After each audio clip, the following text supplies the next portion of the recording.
Oh man, seems to be getting very panicky in the politics over there in the US because somehow we've got dragged into it. I see these, if there's any big breaking news, I see these things on my YouTube stream. And,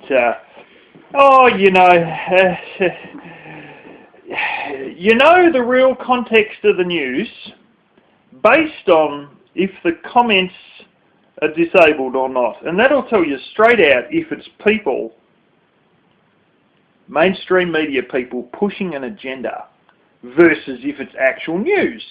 All you got to do is look to see if the comments are open or not.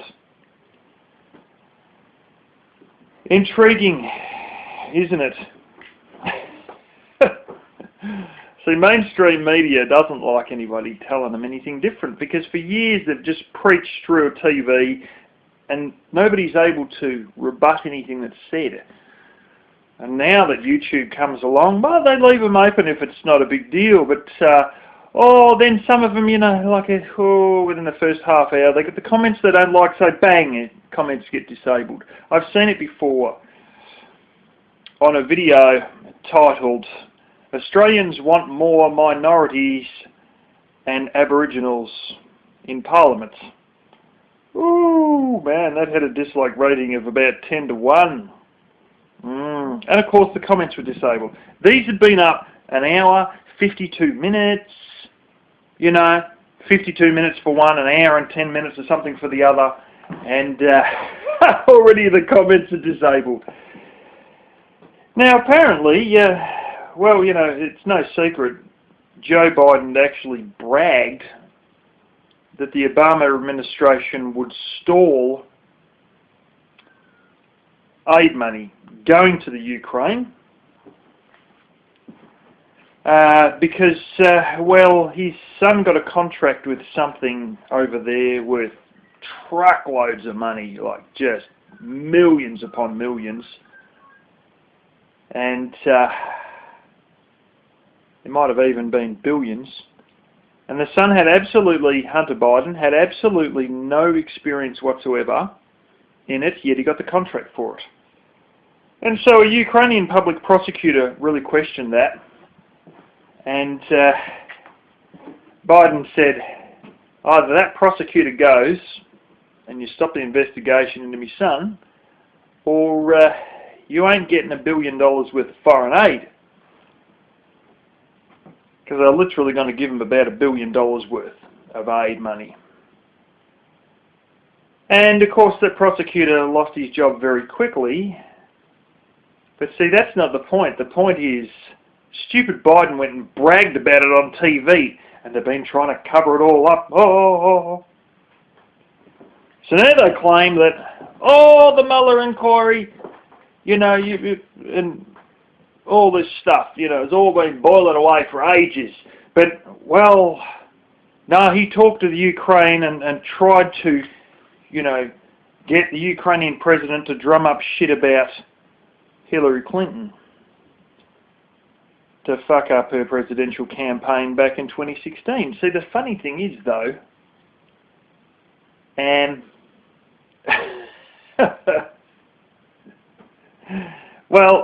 when it comes to a hearing on this, you've got a politician there, I'm going to tell you no less than 7 times, Adam Schiff. He made up an entire horseshit fake version of what he thought happened in this phone call. It wasn't the actual phone call, but he read out this heap of stuff he'd written down, he'd typed up and printed out, of a supposed theoretical phone call that was absolutely 100% different from the transcript. And he just simply made up this bullshit and then read it out in a hearing, giving the impression that it's true. And of course then the media can show him reading all this stuff out as though this is the real transcript, whereas it wasn't. It was something he'd made up. That's how full of crap it all gets. So now Australia gets dragged in that, you've got Mueller over there and you've got Putin and you know, we're so far away from Eastern Europe and have so little to do with Russia, it's not funny. I think a number of years ago, I think we sell nuclear fuel to them, but this is something that only happens every 8 to 10 years. And we have so little amount to do with Russia, it's just ridiculous. And now, oh, breaking news! Morrison's been asked to help discredit the Mueller inquiry. What? Was Morrison, how far was this Mueller inquiry through when Morrison got in? Morrison hasn't been in that fucking long. Not at all.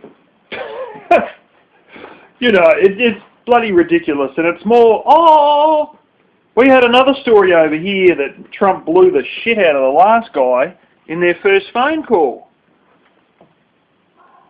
All this big carry on, blah, blah, blah.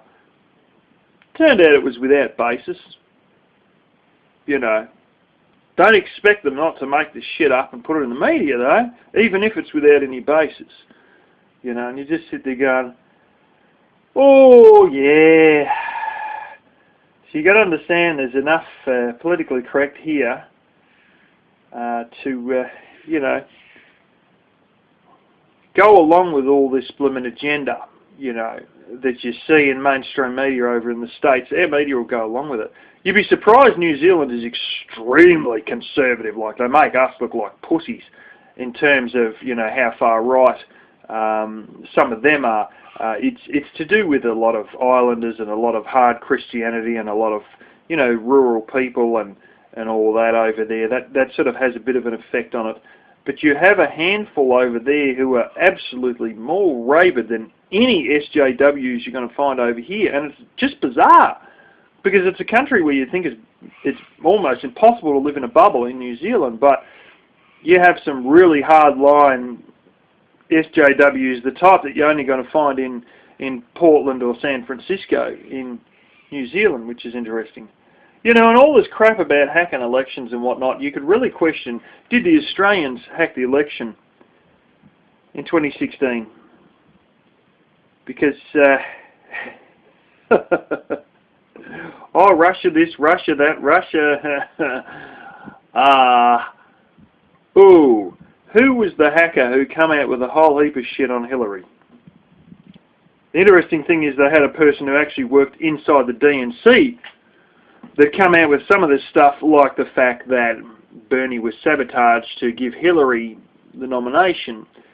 And, well, you know, you had other things like all the emails come out from Hillary's campaign manager, John Podesta. And who come out with those? Julian Assange. A guy who grew up in the same city I work in. And I might be going back to that job before long, we'll have to see.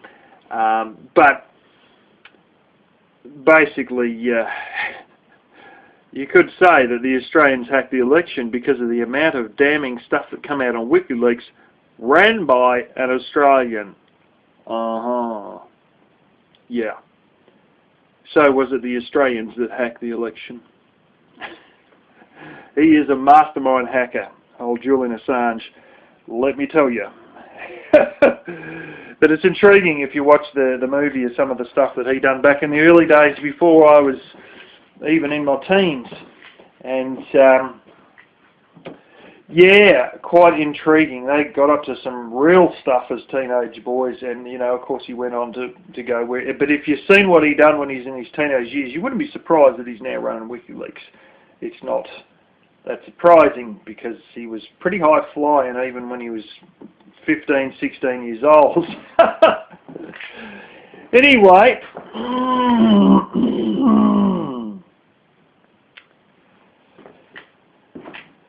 I think that pretty much covers it all. Yeah. Excuses never seem to end, you know. And, you know, Hillary's got a press tour like she's having a second shot. And, my gosh. Talk about these people trying to bury themselves you know, in discredited stuff. Like, it's getting unbelievable, because you've got people there who, oh, Donald Trump took 2 scoops of ice cream. And then a relative comes out, some distant cousin he rarely sees. Well, we were having cakes for breakfast, and he got the last few pancakes, so he stole the last 3 pancakes. Oh, stole it. You got 20 plus family members there, and you're having pancakes for breakfast, but somehow, when he picks them up, he steals the pancakes. My God, you are digging to the bottom of the barrel when you're going to go on about some family event that happened friggin', what, 50 years ago or something? Eh? Oh, he took the last pancake. Oh, and he also forgot that Uncle such and such had died, and he didn't remember. So he mentioned how's Uncle such and such going, but he'd already died. Oh, there's grasping at straws, and then there's just grasping at straws in virtual reality. That you're like, oh man, it's jumping at shadows, and that's what it is. It's grasping shadows of straw. It's getting ridiculous, and they're starting to show how flaming crazy they are with just how pedantic they're getting. Whether you like the guy or hate the guy, if you're going to dig that deep into someone's past about a family fucking event 50 years ago, my God, you must be really at the bottom of the barrel. Like, yeah. Anyway, just thought I'd put that out there. The fake news is running overtime, and they're going to be running overtime right up until 2020 elections. We're not stupid. We're sort of we can see all this crap for what it is, but we have had people sort of infiltrate universities and media and all that to deliberately try and push all this bullshit agenda. But the trouble is, there's enough people here that, we're not even going to end up like San Francisco anywhere, because there's enough pushback that it's too few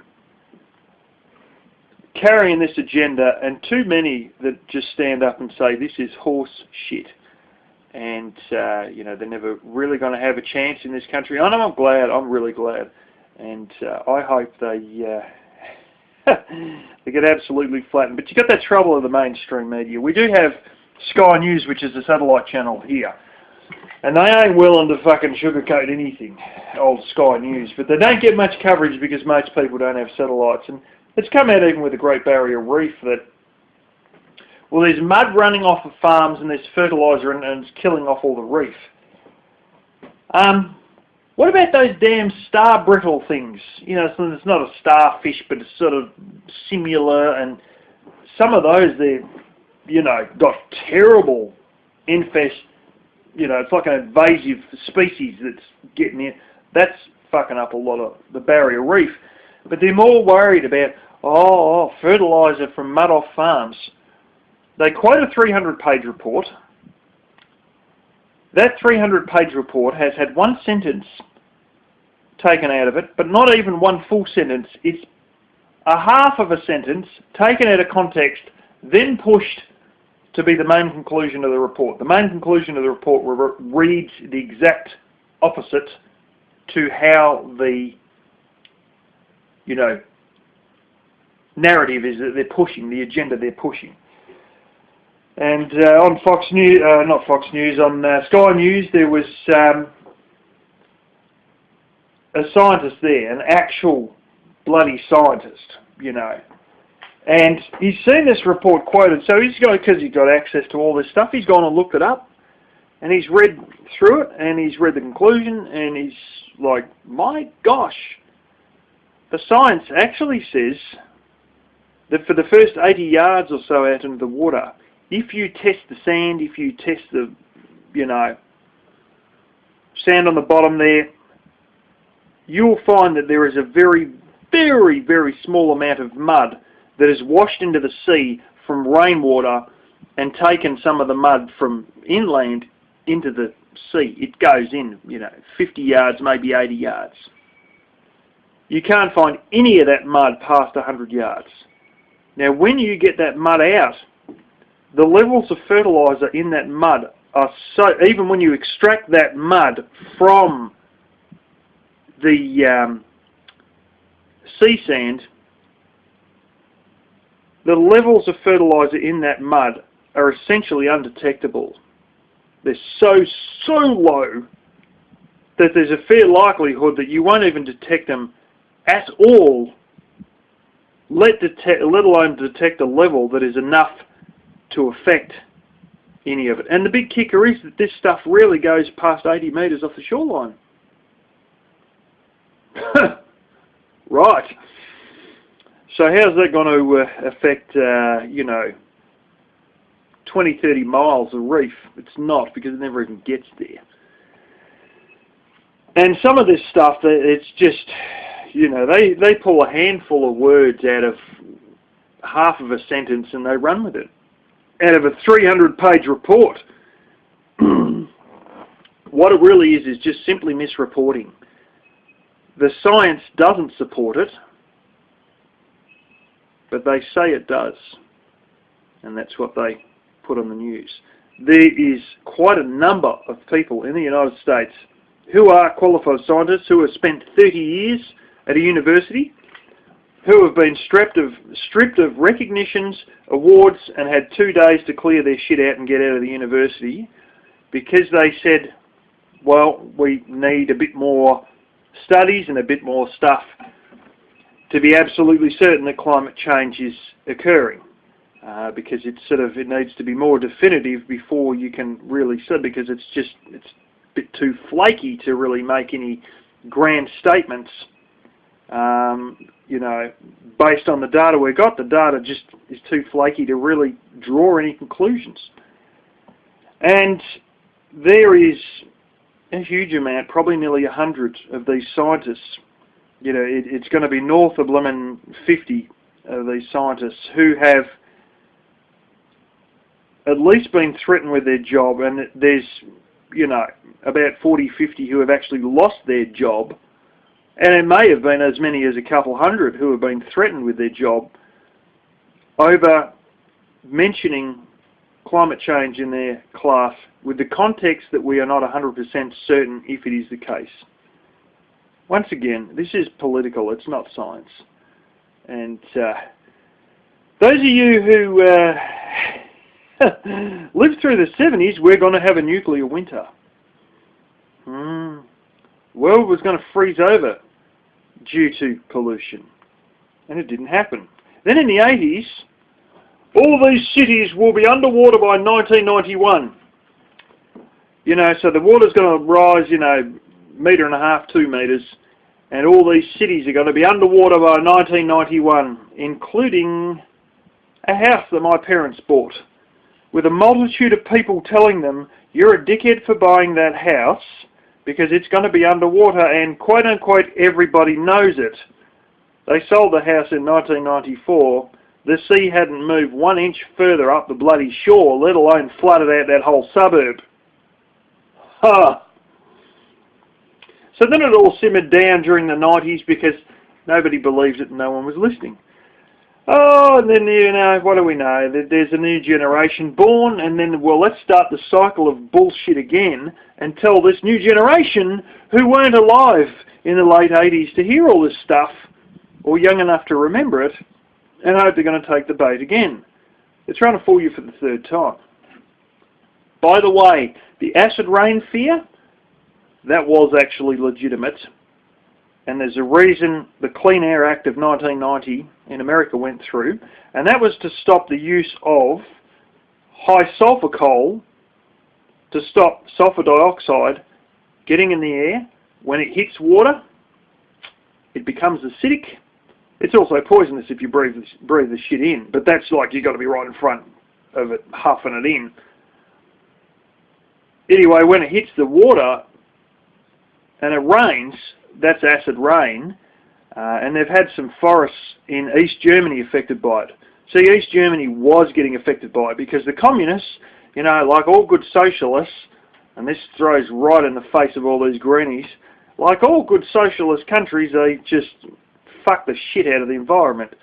Just have a look at some of the stuff the Soviet Union done and Eastern Bloc countries done, and China is doing right now, and you'll see how good communists are with the environment for real.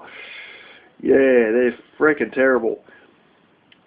A lot of their cars in East Germany, except for from 1986 to the end of production in 89, I believe it was, of the Trabant 1.1, all of their smaller cars were two-stroke, and the vast majority of vehicles that were, medium vehicles were two-stroke. Some of the larger cars that some of the upper echelons had, they were four-stroke. But a lot of the smaller vehicles, the police cars and all this sort of, they were all two-stroke. Wartburgs, all the Warburgs, whatever you call it, a lot of them, masses of them, were two-stroke. And on top of that, they they were burning some rat shit coal. And there's stone buildings in East Germany that have decayed because of acid rain. They had a whole lot of problems with the forests losing leaves because of acid rain in East Germany. It doesn't tend to carry a massive amount of the way, and everybody says, oh, it was all bullshit, it never happened. Well, yeah, things were done, and that's what stopped it from happening. And the other one was they took sulfur out of the diesel, and you can, it's dramatically reduced, and that was part of the refining process, just to stop sulfur dioxide. And sulfur dioxide has been a real bugbear for years, right back into the 1800s, with coal gas and coal gas plants that used it, and even in France it created the first toxic waste called Blue Billy, which ended up getting into farmlands after it was resold as lime to use, to fertilise your fruit tree or drop the pH of the soil, and then fuck the soil right up because of the sulfur dioxide in it.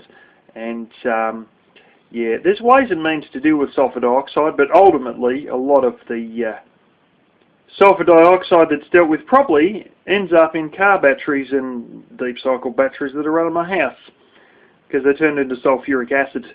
But that is something that was real, and that was dealt with.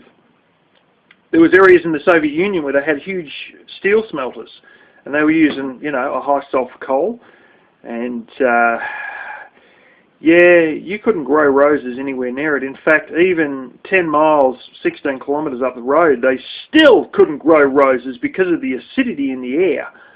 And they had, it was cold climate, and, all this smoke was pouring out, and it affected people's breathing, and, the acidity in the air affected the ability to grow plants in your garden, And the joint was it was such a large smelter blowing out so much shit, and and all of this stuff would get stuck in the fog in the morning, and then they'd have all the smog hanging around for fucking weeks, and that was acid rain problems there. They'd give an official line, and a couple of people managed to get equipment that would actually test this sulfur dioxide in the air. And there would be the underground version of how much sulphur's in the air today versus the one that was printed in the newspaper.